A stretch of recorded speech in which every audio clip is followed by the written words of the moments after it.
This is the story of a defendant who walks into court facing years in prison, listens to his lawyer argue he's just a misguided kid who fell in with the wrong crowd, and then makes a series of decisions so baffling they leave the judge with no choice but to unleash the full power of the court. We are about to witness Curtis Ray Wilson, charged with aggravated assault and deadly conduct, navigate a plea deal that could offer him a sliver of hope. But when the judge pushes back on his story, watch how quickly the entire case implodes. The defense will make a last-ditch gamble, withdrawing the plea and demanding a jury trial, but the real drama happens when it's time to actually show up for court. What follows is a masterclass in what not to do when your freedom is on the line, culminating in not one but two no-shows, a furious judge, and a manhunt for a defendant who was literally just in the courthouse. Can I have parties announced for the record? State. Antonio Arriola. Defense. Bud Rittenhour for Mr. Wilson. And are you Mr. Wilson? Yes, ma'am. And cause number ending in 27B, you're charged with deadly conduct, discharging a firearm in count 1 and count 2. Is that correct, state and defense? That's correct, Judge. Yes, Judge. All right. Range of punishment is anywhere from 2 to 10 years in prison and up to a $10,000 fine. And the cause number ending in 28B, you're charged with the offense of aggravated assault with a deadly weapon. Range of punishment is anywhere from 2 to 20 years in prison and up to a $10,000 fine. If the court were to grant your application for deferred adjudication in that cause number, if for any reason your deferred adjudication were revoked, the court could find you guilty and sentence you up to 20 years in prison. Did you understand? Yes, ma'am. Counsel, has your client been able to provide you with any defenses? He has, Your Honor. Did you review the plea bargain page with your attorney? Did you understand it? Yes, ma'am. According to your plea bargain agreement, the cases are to run concurrently. The state is taking in consideration 2024 CR 3009, County Court cause number 732604. And in the plea bargain agreement ending in 27B, state is proceeding on counts 1 and 2. Punishments be assessed at a cap of 10 years in the prison. There's a $2,000 fine. There is affirmative finding of deadly weapon, and the state is opposed to your application for deferred adjudication. There's to be restitution, if any, to the complainants.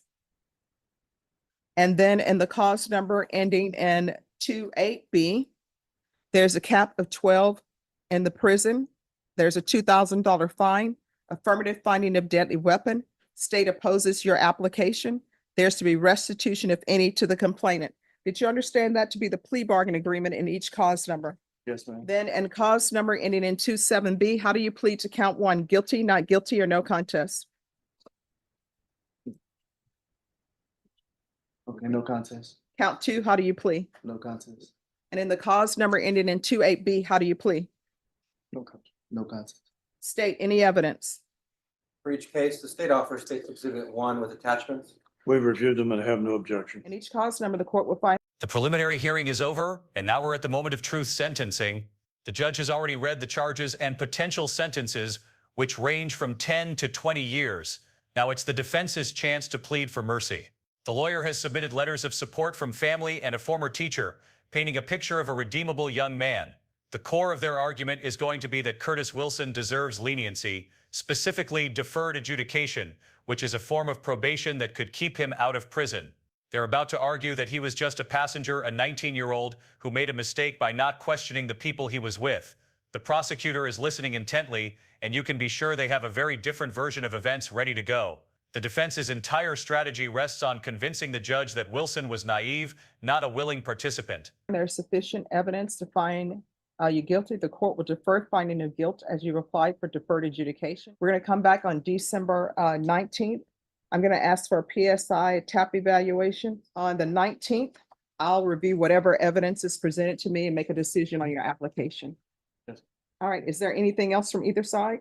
No, Your Honor. Nothing from the defense. All right. Thank you. R2928B, State versus Curtis Ray Wilson. Can I have parties announced for the record for the state? Andrew Harris, Salem. Defense? Bud Rittenhour for the defense. And are you Curtis Wilson? Yes, ma'am. All right, you entered a plea on November 7th to aggravated assault with a deadly weapon. According to the plea bargain agreement, punishment is to be assessed at a cap of 12 years in the prison. There's a $2,000 fine, affirmative finding of deadly weapon, State opposes your application for deferred adjudication. This will run concurrent with 2024 CR 2927B. And the state is taking into consideration some cases. All right, and also 2024 CR 2927B. And that cause number, you enter please to count 1 and count 2. The state waived count 3. And that's a deadly conduct discharge of firearm. And according to that plea bargain agreement, punishment is to be assessed at a cap of 10 years. And it's to run concurrent with 2024 CR 2928B. And there are 2 other cases that are being taken in consideration. Any witnesses, state? Defense, any witnesses? Judge, we have none to testify. I provided the court a motion I filed this morning with statements from members of the family. We do have 3 members of the mother, father, and stepfather are present in court in support. They're not asking to testify. All right, any objection to the court reviewing the letters of support? No, Your Honor. All right, just give me a moment. Let me review that. And the letters of support are from the defendant's father, former teacher, cousin, stepfather, and mother. That's correct. All right, the court has reviewed the letters. All right, defense. Obviously, we're asking for the deferred adjudication, Judge. We'll get here in both cases by law of parties and not by direct action by him. Mr. Wilson was 19 years old. In fact, he turned 22 months ago at the time of this offense. He has graduated from high school, actually withdrew from Sam Houston, finished it online, home tutored by his mother. He had just gotten with the wrong people, going places, not questioning where he was going. He and I have talked a great deal since he's been incarcerated. He understands that you can't just pick up with people and go and not ask what's going on. He has some positive plans as indicated by the letters for his future. The young man has a good head on his shoulders and a good positive attitude. This is a classic defense strategy. The good kid, wrong crowd argument. The defense attorney paints a picture of a 19-year-old who graduated high school, has supportive parents, and simply got caught up with the wrong people without asking questions. He emphasizes Wilson's shame and his plans for the future, like starting a truck driving business. The goal is to portray him as a passive observer rather than an active criminal, someone whose life would be ruined by prison but could be saved by probation. He argues that Wilson has learned his lesson during his time in jail and is now motivated to become a productive member of society. It's a compelling narrative designed to appeal to the judge's sense of rehabilitation over punishment. But the prosecutor isn't buying a single word of it, and they're about to dismantle this entire argument piece by piece. And definite plans for the future. Sending him to prison at this point in his life is certainly not going to do anything for him or society. Giving him a chance on deferred, understanding the full weight of the punishment is pending over his head, should he not. And here comes the prosecutor's counterpunch. He immediately calls out the defense's narrative for what he sees it as, a complete refusal to accept blame. Notice the powerful choice of words. Abdicates responsibility for the choices that he made. The prosecutor argues that Wilson wasn't just caught up with people, he chose to be with those people and chose to do what they did. This shifts the focus from Wilson being a victim of circumstance to being an agent of his own actions. The prosecutor's argument is simple and devastating. As long as Wilson refuses to take responsibility for his choices, he cannot be rehabilitated and therefore belongs in prison. This is a direct challenge to the judge, framing the decision not as one of mercy versus punishment, but as one of accountability versus enabling a dangerous pattern. Make it. He's motivated to finish that. Get out there, get training, and just become a productive member of society. He intends eventually to own his own business, looking at truck driving and some other things. So he's looking at the future. He's had a lot of contemplation since he's been in custody.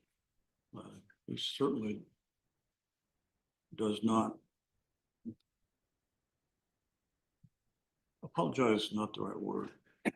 He's almost ashamed that he was involved in this thing. At the scene, he was a passenger in a vehicle. He knows he shouldn't have been there. We're asking for you, the court, to give him a chance. Dave? This is a massive turning point. The judge has heard both sides, and she is not convinced by the defense's story. Citing the case report, she points out that a witness identified Wilson and that another person in the group was wearing a mask. She asks the million-dollar question, at what point are you not aware of what people are doing? Seeing the plea for probation is dead in the water, the judge lays down an ultimatum. If he wants to stick to his story that he didn't know what was happening, he can take it to a jury trial. After a quick, tense conference with his client, the defense attorney makes a stunning move. He withdraws the plea entirely.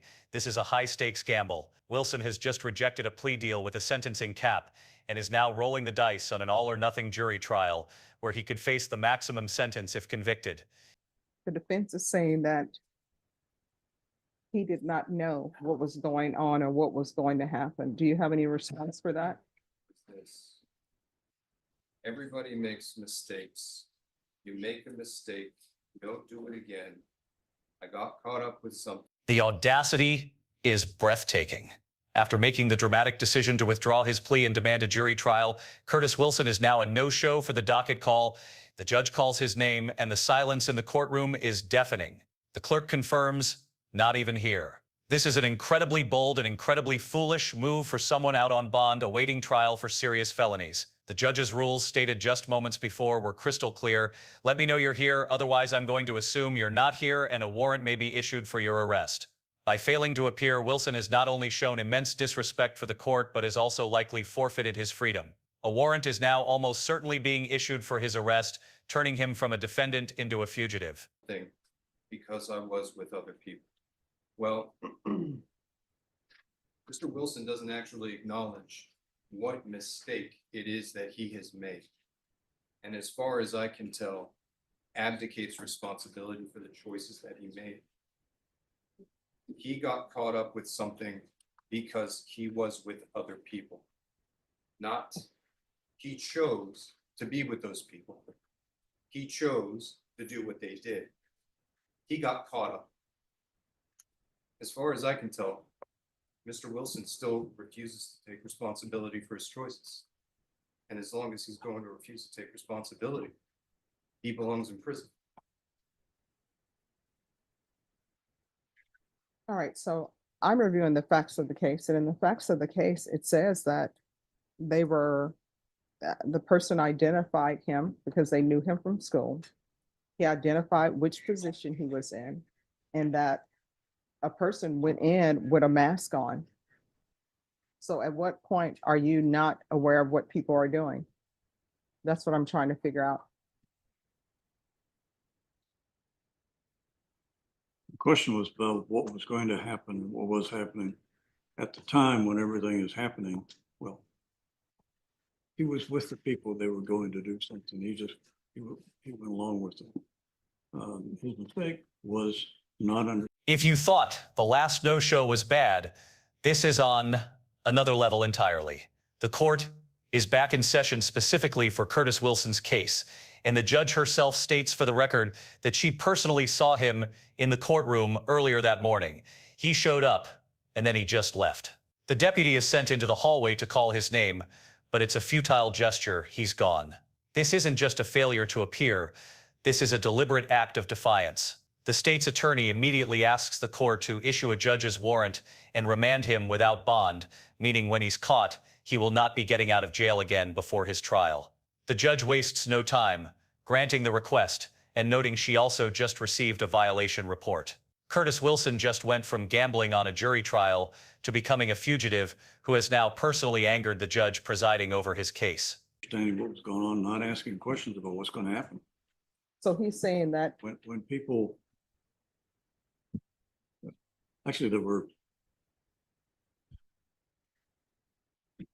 multiple cars involved in this case. The one that he was in didn't have anybody in a mask. That came out of a different car. He never left the vehicle he was in. He didn't have to fire. All right, if he's saying he didn't know, Arguing about whether or not the other people had firearms or not in that vehicle. all right, if he's saying he didn't know about this plan and he wants a jury trial, I'll give him a jury trial. But based upon what I'm reading in the reports, I don't think he's a good candidate for probation.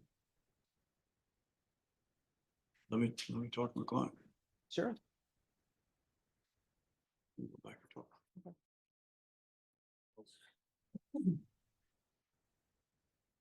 All right. So what is it? Just a second. We're back on the record in 2024 CR 2927B and 2024 CR 2928B. Defense, did you have a chance to confer with your client? I have, Your Honor, and given the choices we have, we'd ask that you. Just as the saga of Curtis Wilson's courtroom escape reaches its peak, the focus shifts to a new defendant, Joe Isaac Giannis. But this isn't a separate story. It's the other half of the same dark narrative. Pay close attention because what happens in this courtroom is about to have massive implications for Wilson. Giannis is charged with even more severe crimes, including aggravated robbery, a first-degree felony carrying a potential life sentence. He's facing a mountain of time, and unlike Wilson, he's not gambling. He's taking a plea deal. The details of this deal, especially one specific clause, will be the nail in the coffin for Wilson's "I didn't know anything" defense. We are about to see what happens when one co-defendant decides to save himself by telling the truth about the other. We'd like to withdraw the plea and get trial setting. All right, Ms. Ferguson, can I have a jury trial setting on Wilson? State, how long do you expect this trial to last? 4 days. All right. You can do March 4th. All right, your jury trial date will be March 4th. Understand? Thank you. So I'm going to call the docket. When I call the docket, I need you to stand and let me know you're here. Otherwise, I'm going to assume you're not here and a warrant may be issued for your arrest. Require us to whereabouts. Thank you. Curtis Ray Wilson, not even here to hear it. All right, is there anyone who came in later? Your name was not called. All right, everyone, these are the rules. Please follow these rules. For the people in the audience. This is the bombshell. As part of his plea agreement for a 16-year sentence, Joe Giannis has to judicially confess that he committed these acts with Curtis Wilson. This is devastating for Wilson's case. A judicial confession is a formal admission of guilt made in court, and in this instance, it directly implicates his co-defendant. Wilson's entire defense, the one he blew up his own plea deal to preserve, was that he was an innocent passenger who didn't know a crime was about to happen. Now his own accomplice has officially stated, on the record and in front of a judge, that Wilson was in on it. The prosecution no longer needs to just rely on witness testimony, they now have a co-conspirator's sworn confession. While Giannis secures a 16-year sentence, he has simultaneously torpedoed any chance Wilson had of claiming ignorance to a jury. Audience, you are not allowed to speak to any of the inmates for security reasons. If you speak to them, you're just going to be tapped on your shoulder and the deputy is going to ask you to leave. And you will not be allowed back in this courtroom unless you're called. All right, who's here on Curtis Wilson? All right, where's Mr. Wilson? State tells me he has left the building. All right, so I'm going to issue a warrant for his arrest. Judge, I'm asking that he be remanded without bond. I'm going to issue a judge's warrant and remand him without bond. And we're going to go on the record. Court is calling 2024 CR 2927B, 2024 CR 2928B, 2024 CR 3099, State versus Curtis Wilson. Can I have parties announced? Megan Galloway for the state. Blood written hour for Mr. Wilson. All right, this hearing is scheduled at 9 a.m. I did notate that I saw Mr. Wilson in the courtroom. Did he show up for court today, counsel? He did, Judge. All right. And Deputy, could you make an announcement for Curtis Wilson in the hallway, please? All right, thank you. All right, defense, do you know where your client is? With the sentence handed down, the judge takes a moment to speak directly to the 20-year-old Joe Giannis. It's a stark and sobering speech. She acknowledges that 16 years is a lot of time, but she urges him not to become institutionalized and to use his time in prison to turn his life around by getting an education or a trade. She even advises him to leave San Antonio upon his release, if it means escaping the negative influences that led him here. This is a moment of raw humanity from the bench, a final plea for a young man to salvage what's left of his life. It stands in stark contrast to the path Curtis Wilson has chosen. While Giannis now has a defined, albeit long, path forward, Wilson is a fugitive facing even more charges and having been publicly implicated by his former partner in crime. Your Honor. All right, state. Your Honor, I'm asking that the court issue a judge's warrant and remand the defendant without bond. All right, the court will issue a judge's warrant in each cause number and remand your client without bond. And the court did today receive a violation report. Counsel, have you had a chance to review that? Given to us about an hour ago, Judge. All right. All right, thank you. Thank you, Judge. Sure. San Antonio police make an arrest in a capital murder case. Curtis Ray Wilson was arrested yesterday, charged in the shooting death of two teens. It happened on September 18th on the 200 block of Noblewood Drive. Two other suspects are also wanted in connection to the shooting. KENS 5 reporter Vanessa Croy has more on what police say happened. Well, it's still unclear tonight what led up to that shooting or why those suspects opened fire on those two teens. But we do know how investigators were able to figure out the names of those suspects. San Antonio police say they got a call for a shooting around 11 a.m. on Sunday, September 18th. When officers got to the Owlsbury Farms apartments, they found 17-year-old Devin Taylor and 16-year-old Omar Neal still in their car. Both had been shot multiple times. They were rushed to the hospital, but neither one survived their injuries. According to an arrest warrant, witnesses told police they saw at least 3 people running from the scene of the shooting. Also at the scene, investigators found shell casings and a stolen vehicle that had been hit with gunfire. Through video captured at the apartment complex, investigators say they saw 3 suspects at the complex passing through the gate at the same time as Cantu and Neal. That's when an exchange of shots were fired, but police say an Amazon truck blocked the view of the entire incident. They later figured out through other surveillance video the 3 suspects had ditched their car at a nearby gas station. SAPD released video of the suspects going into that store. Moments later, another car comes to pick them up and they got away. After that video was released, a few people came forward identifying the suspects. Curtis Ray Wilson was arrested yesterday and still in jail tonight. His bond set at $500,000. According to that arrest warrant, 2 other suspects have been named in connection to this shooting. One, a 19-year-old man, the other only listed as a juvenile. We weren't able to confirm with SAPD if either one has yet been arrested. As soon as we have an update, we'll post that on KENS5.com. Vanessa Croy, KENS 5. Court is calling 2024 CR 2930 and 2020. And so the cases of 2 young men, once partners in crime, end in dramatically different places. Joe Giannis, facing a potential life sentence, accepted responsibility. He took a plea for 16 years in prison, and in doing so provided a judicial confession that he acted in concert with Curtis Wilson, effectively sealing his accomplice's fate. Curtis Wilson, on the other hand, chose a path of defiance and delusion. He rejected his plea deal, gambled on a jury trial with a flimsy defense, and then fled from the courthouse not once, but twice. He is now a fugitive, remanded without bond when caught, and implicated in a sprawling web of violence that includes shootings and murder. One man faces a long road to redemption inside prison walls. The other faces a future of uncertainty, now on the run from the very system he tried to outsmart. What did you think of the judge's handling of these 2 defendants? Let us know in the comments and subscribe for more in-depth courtroom analysis. 24 CR 2928A. Can I have parties announced for the record for the state? Jason Garrett. Defense. Melissa Christian. And are you Mr. Yanez? Yes, ma'am. Counsel, have you received all of the discovery and did you review it with your client? And the cause number ending in 2928, you're charged with the offense of aggravated assault with a deadly weapon.